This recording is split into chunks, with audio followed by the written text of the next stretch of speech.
he's going to have to coach cross country, which he doesn't even think is a sport. And there's only one runner. And so it's a real step, terrible for him, step down. And the movie is how he's a Christian and how God works in his heart to realize that you got to do what God leads you to do and there's good in it and so forth. That's the theme. Last week we looked at the question, who am I? What am I? And often we have to weigh, what does God think I am? Who does he say I am? Who do I say I am? Who do other people say I am? And the only one that matters is God. Second thing then to look at today is we are as people, as humans, and even as Christians, we are, and the word that they're using is we're broken. Something's wrong with us. Things are not as God apparently meant them to be. Now, this may be quibbling, but I would put it slightly different. Then we are broken, which is a fact, but we're bent. We have something within us that is not only off the rails regarding God, our Maker, but it's inclined to go off the rails. It prefers to be off the rails. It prefers to, in fact, some of the words of the song we just sang, if you notice carefully, rid me of myself. Now, technically, God's not in the business of getting rid of myself. Myself is me. God has no quarrel with me, myself. His quarrel is with my self-centeredness about myself. Okay? So God's aim is not to get rid of myself, it's to get rid of self-centeredness. And the song also says there's only one place and one way to be rid of that, and it's lead me to the cross. And the cross is not a pleasant place, and in fact, it's not meant to be a pleasant place. A cross has one purpose: kill you. I mean, there's no redeeming thing about a cross. There's nothing we can say, well, there are some good points. None that I'm aware of. Cross has one purpose only: to put you to death. So what in the world are we saying? Hopefully we can get to that today. As an illustration of, and in this small group study and in this good movie that it follows, we're dealing with Christians. We're not dealing with people who don't know God at all, who are in open rebellion against God, and who are defiant, upon whom the wrath of God rests. We're dealing with people that are Christians, but at sometimes don't act that way. So what's the problem? Why are there people who are Christians, not just professing lip service, but they're Christians, but don't act like that? I felt like God prompted me, I hope it was God, to use an illustration that I mentioned to the second service. I hope that there aren't a bunch of rolled eyes. Some of you can roll your eyes who've heard this, maybe till you're sick of it. I'll try to dress it up a little bit so it's better. To me, God put in my life, and I saw it later on, years later, an illustration for myself and for others. And that illustration is the first car I bought. It was a 54 Chevy, 1954. I know a lot of you here don't even, can't think back to 1954. People didn't cook meat then, you know, and, you know, they lived in caves and you had no need of a car. My first car was a 1954 Chevy Bel Air, okay?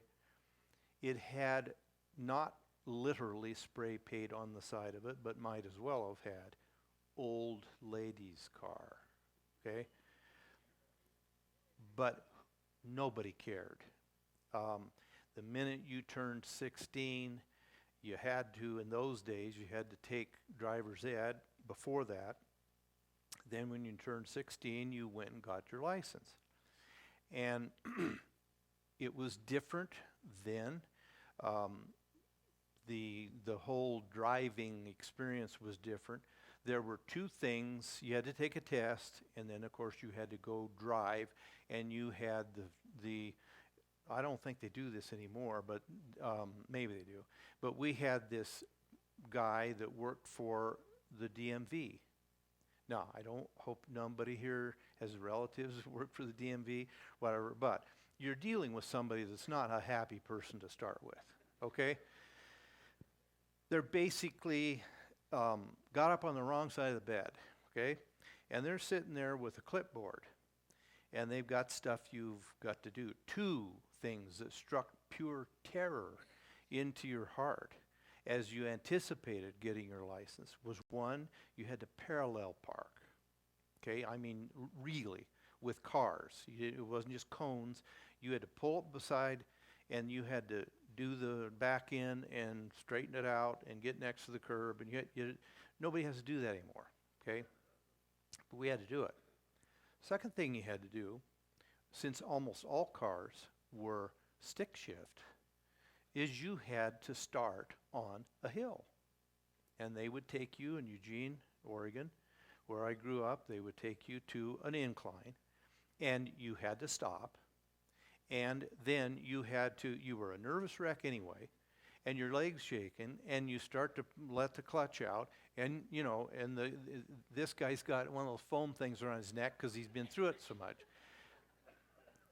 You've got to start that thing on a hill and not kill it. Nobody has to do that anymore either, okay? Stick shifts are so infrequent anymore. I've read where carjackers, once they get inside the car quickly and discover it's stick shift, they abandon it because they can't drive it.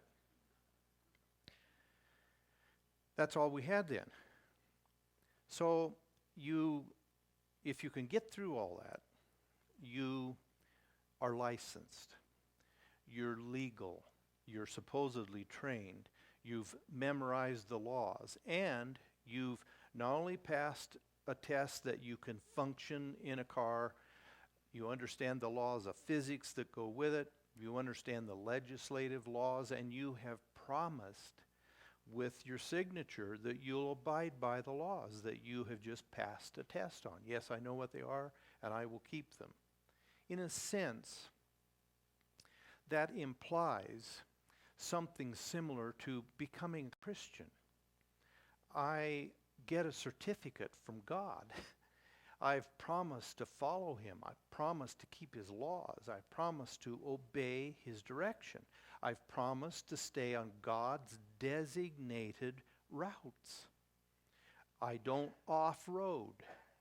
I stick to the roads and the paths that God has laid out. It's like the psalmist. I thought on my ways, he said. And then he took stock. And he said, I turned my feet to your pathway. So I become licensed. I become accepted, endorsed, certified. In our culture, I can now drive. It's criminal. It's illegal if I don't have that. But once I obtained that, and I went through the system, and I promised to obey the laws. And then I bought a car and saved my money up and went on a Friday night at 8 o'clock at night. Went down to a used car lot where I believed honesty was the rule. And found out it wasn't, but it was $250 for this car, but if I would buy it before 9 o'clock when they closed, I could get it for a steal of $200. I had that, so I bought it. Didn't drive it much because the guy told me it was great. It told me that it was owned by an old woman, and I don't want to get in trouble with using that term. But anyway, an old woman who never got married and who was a lifetime school teacher and did nothing but drive to school and to church. And looking in the trunk, which you always did back then, let me see the engine. I don't know anything about it, but women would do it. Girls, unless their dads, let's look at the engine. Nobody knows what they're looking at. But then the dumber thing is, I'm going to see the trunk. So I went around and looked at the trunk. Dead square in the middle of it is a brown paper sack. And he opened it. He says, man, she must have left it. And so he opens it up, and it's a pair of old woman's dress shoes. I know that now I look back. At that time, I'm going, boy, he sold me. This really was an old lady's car. I believe him. I know now the guy planted that. He probably just put it back in his office and he says, use it next time. There's those old black, big, stocky heel, high, lace-up things. Anybody see? Nobody here is wearing it. Well, probably they're back in. Anyway. So I knew good and well that, boy, I got myself a deal here. This car's never been above 30 miles an hour, and it's fine. So I didn't test drive it much at all, just went around the block. Didn't look like it was burning oil. Give him the $200. I got a license. I'm legal. I've promised to keep the laws. The government has stamped a certificate that I can drive. And now I've got the means. Well, I discovered that something was drastically wrong with it. It wasn't designed to do what it was now doing. When Chevy, and I know some Ford people here will probably say something to me at the back door, but the fix or repair daily people. But at any rate, well, it's because of Chevy. No, they sat in offices like everybody else did in Detroit, and they designed a car, a vehicle with a fundamental purpose to it. Its value lay in, does it fulfill that purpose? And the purpose is that it would transport me from one place to the other in a safe way, in a dependable way, that it would start whenever I needed it, and in relative comfort. I could enjoy while it was doing what it was designed to do. Okay? So it was designed to be, as we would use the word, perfect. God designed me like that. God never, ever, ever designed us to be what we are today. He didn't design us for that. Not long ago, I was going into the grocery store and followed a husband and wife. I assume that they were married. But anyway, just the man just cussing at the woman and ragging on her about something. She was barking back. And honestly, I looked at that, and at my heart, I just thought, Jesus in heaven, when you designed marriage and said it's the same relationship that Jesus has with his church, you never designed this. You never intended for this. What has happened? What's happened is sin. Sin. Sin has estranged us from God, and once you are estranged from God, you're then estranged from everyone else. And why? Because we supremely love ourselves now. In the Garden of Eden, Eve arrogantly set aside God's judgment so that she relied on her own. She knew better than God did. God said, you disobey me and you'll die. And the devil said, no, you won't. And she agreed with him and said, you know what? I think God wasn't telling me the truth. I think I know best. God wants me to take this path, but you know what? It's fake. It won't lead me where he said it will. I'm going to take the path I want to make. What did that do to us?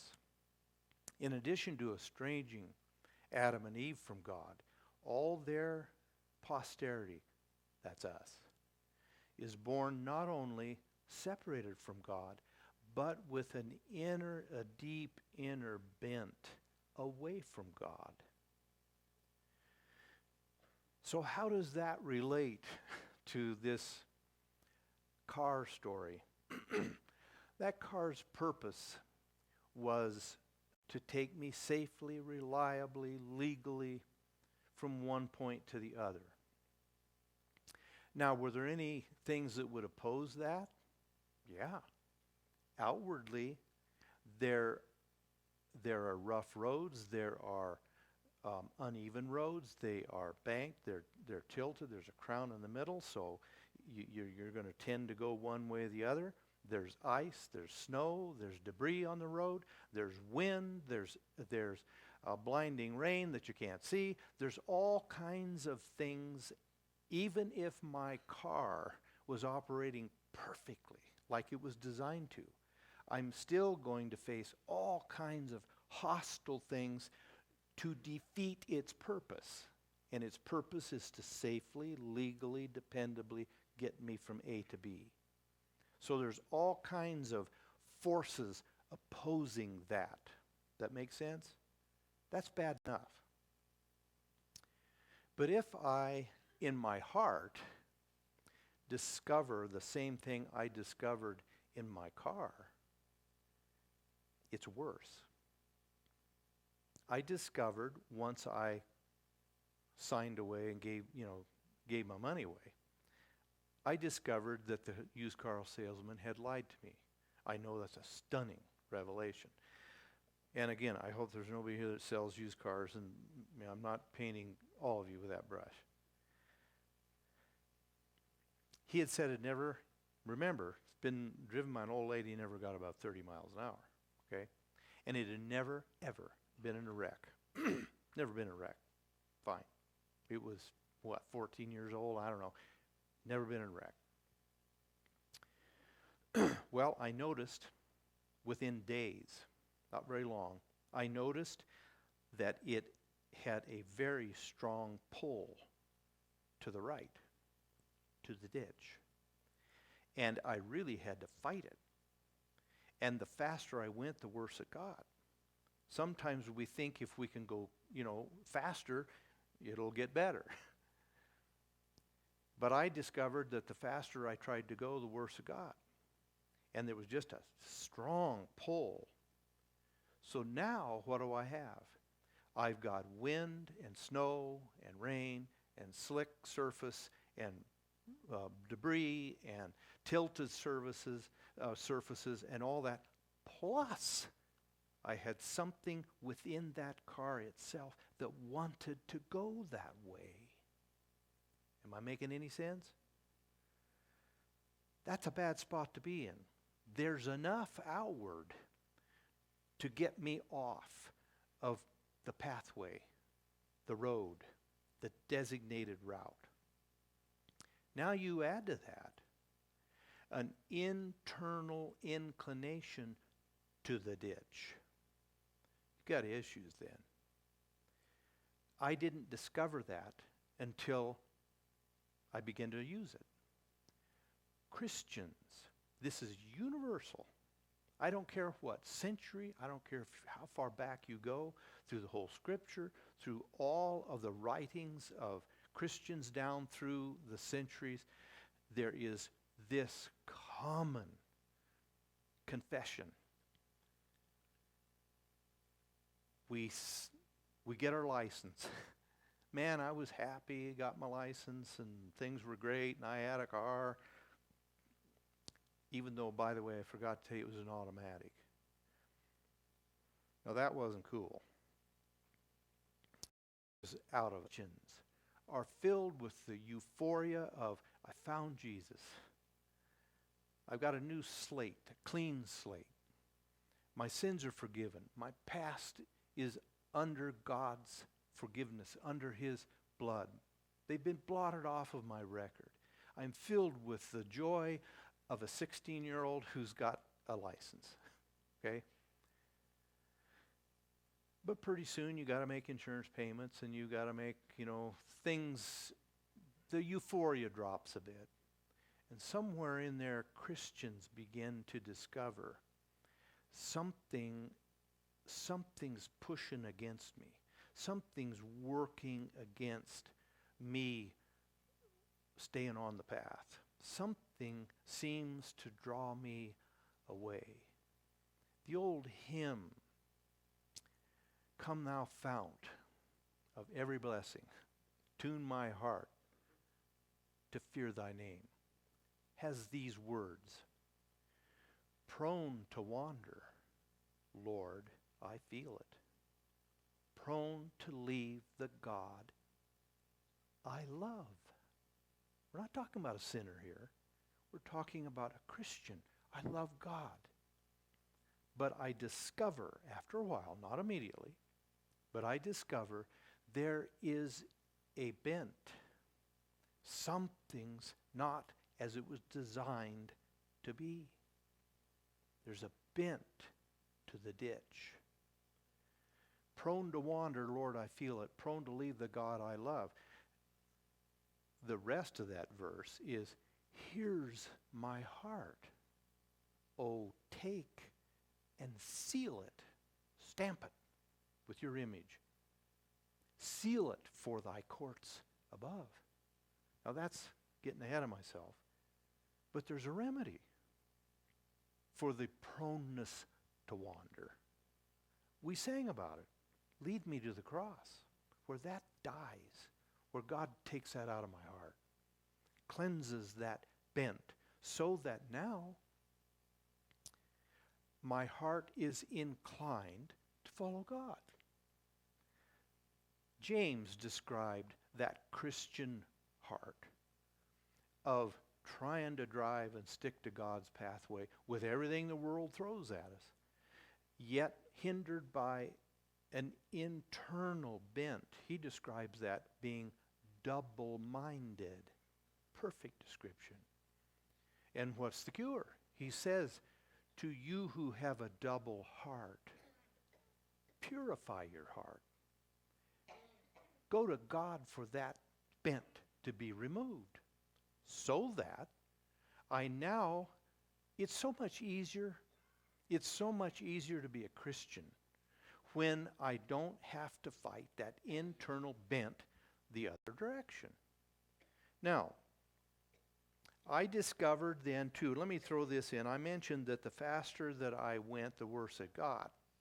A lot of Christians assume, and a lot of preaching takes the position that once you as a Christian discover this inner bent. Now let me say this. There's no denomination, there's no doctrine, except for a very small lunatic fringe bunch, okay, which we're not going into. Everybody acknowledges that post-conversion, after a person becomes a Christian, there remains this inherited bent to sinning we're born with. There's nobody that denies that. The dividing question is, can God do anything about it? Is there a remedy for it? Or is this the best I can hope for? Is this it? Is this the top drawer? Can't do any better. I came to that point. I came to the point where I asked the question, is this the best I got? Can't I ever, I still remember going to state football championship. We had a carload of my friends, and we headed south on Interstate 5 towards the California border to the town of Medford. And Oregon's a big state, and you got to go a long ways to play other people. And so we loaded up and we went to Medford. And there are a bunch of hills. You're going through the mountains and heading down south on Interstate 5. You know, I still remember a really incredible hill that both up and down. Well, this car, it had no business. I can't even remember how fast we were going. I had no business going that fast. But going down that hill, we thought that was great. And we were just flying. I think speed limit was probably 60 then. I have no idea how fast I was going. But I almost lost it near the bottom of the valley because of that drift, because of that inclination. The faster I went, the worse that got, and I had to really fight that. There are a lot of Christians that get into wanting to speed. I mean, I was 17 or 18, 17 I suppose then. I mean, who wants to go in? I had an old lady's car, so I didn't want to drive like an old lady. So you go as fast as you can possibly get, and you're looking, everybody's looking for cops and all that. You end up almost losing it.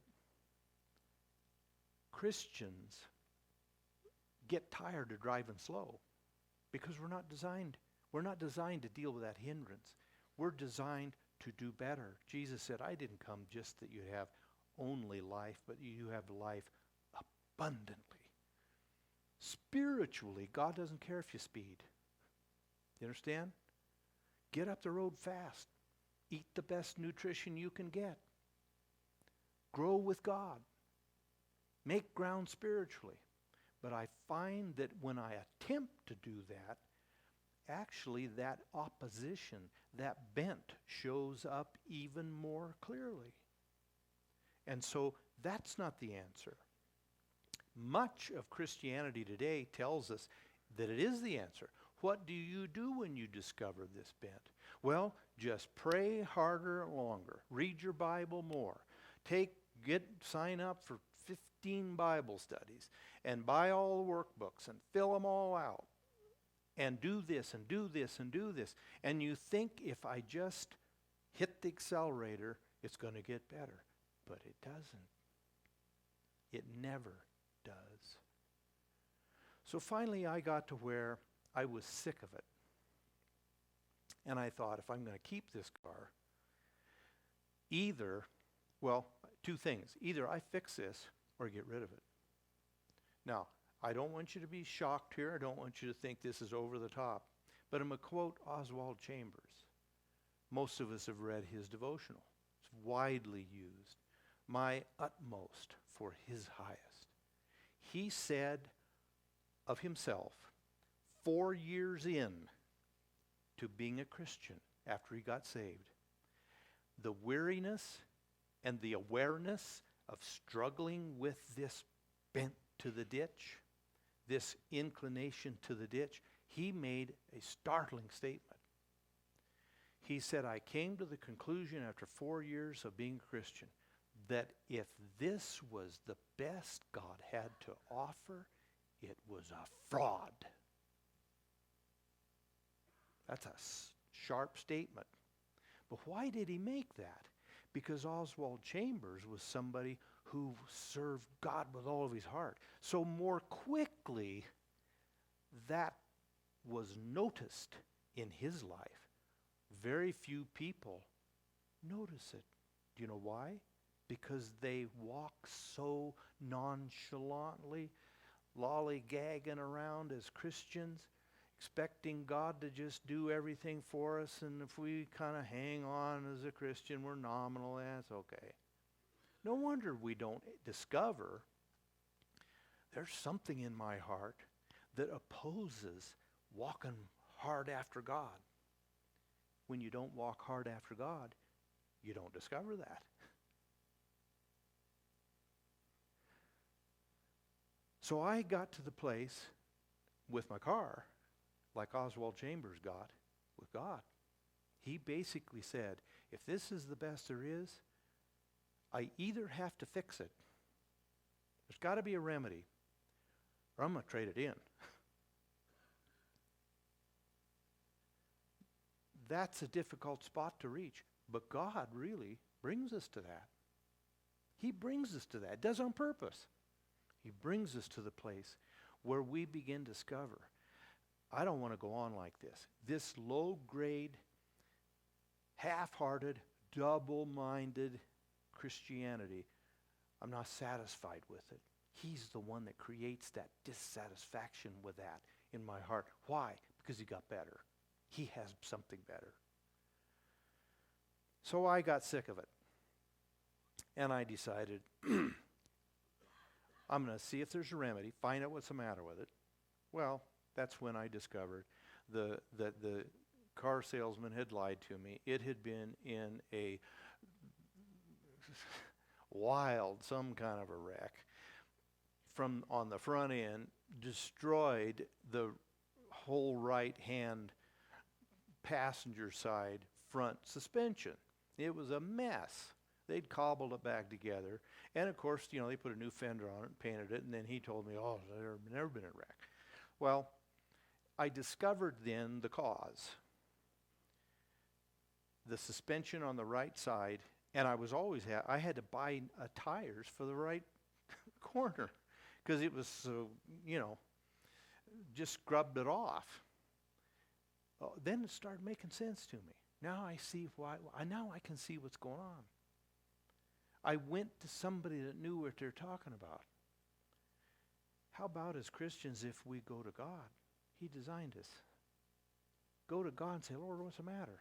Let me tell you something.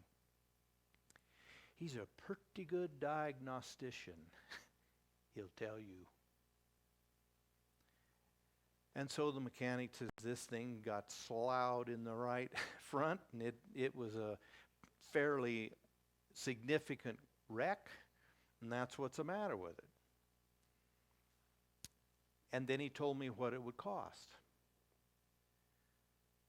It was more money than I had, or more money than I wanted to spend. I suppose I could have worked and saved some more up, but it would have taken everything I had.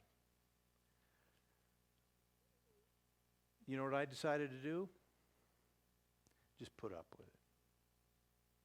Cost too much. I didn't sing Lead Me to the Cross, where I can die to this and get rid of it, pay that awful price, but turn my back on self. I wasn't willing to do that. Cost too much. So I made the decision, just put up with it. I still paid the cost of I couldn't go very fast, the cost that it was a constant drag on my attention, and the faster I tried to go, the more dangerous really it got. I was paying a cost already and was being hindered from the fundamental purpose that car was made. It didn't work like it was supposed to work. I was willing to put up with all of that and live a substandard kind of life with that car because I didn't want to pay the cost. Cost too much.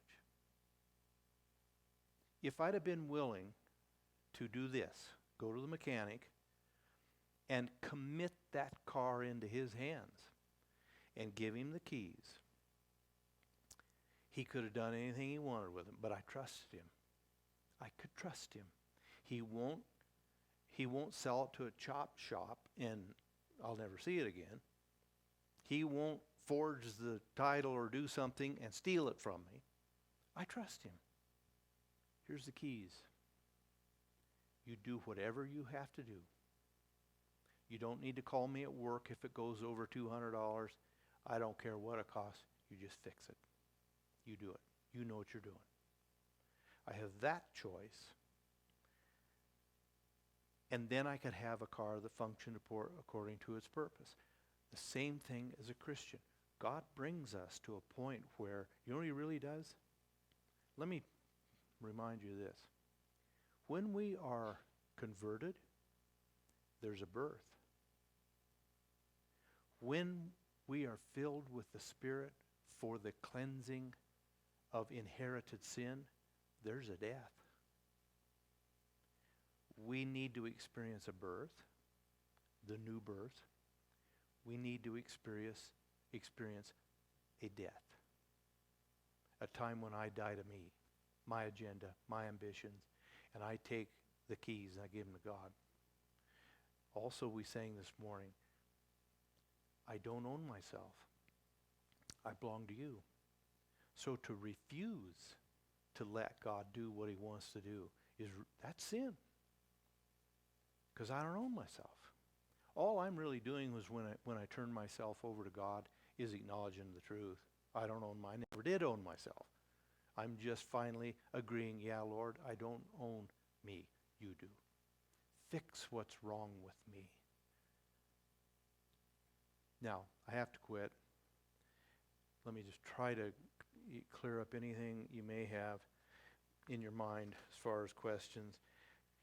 If I'd have done that, that car I would have gotten rid of the bent. And if I'd have gotten rid of that bent, that inclination to the ditch, what would that have meant? Never had to steer it again. Never had to put any gas in it, never had to wash it, never had to change the wiper blades, never had to rotate the tires, battery'd never go out. And I could just sit there and put my hands behind my head and let it go down the road. That's what it's like as a Christian. No problems. No temptations. No nothing. You get a clean heart, you're fine. Take that bent out, double-mindedness, not another problem. No. I still would have faced as a driver of that car every hostile environment I talked about. Wind, snow, ice, all that. I'd still have to stay alert. I would still have to steer it. And I still have the freedom, if I wanted to steer it straight to the ditch because I'm still running it. I still then have to be diligent, vigilant, awake, alert, obedient, keep to the laws. A Christian, after we get rid of that bent, still has to walk with God, fend off the devil, and deal with all the life and hell throws at us. But there is now a spontaneous inclination not to the ditch, but to do God's will. That's the difference. Let's just go ahead and close. Don't want to go over. With our heads bowed, though, I just want to give you a brief opportunity.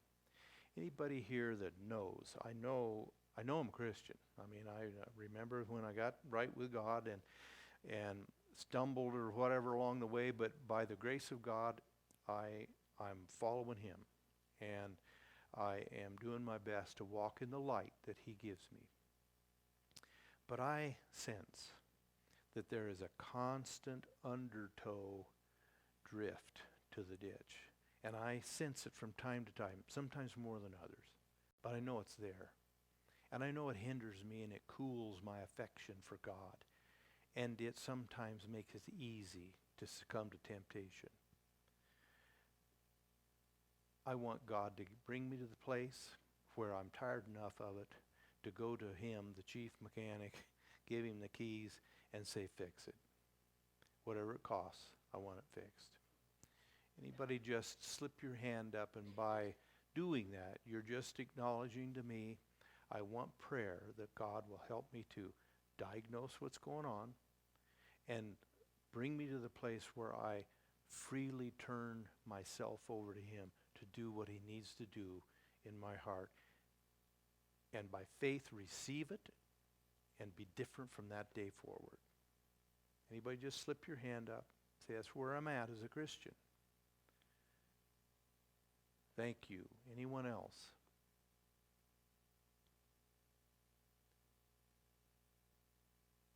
Dan, if you'll come and dismiss us this morning, I want you to just keep this on your heart. Let the Holy Spirit use it however he sees fit.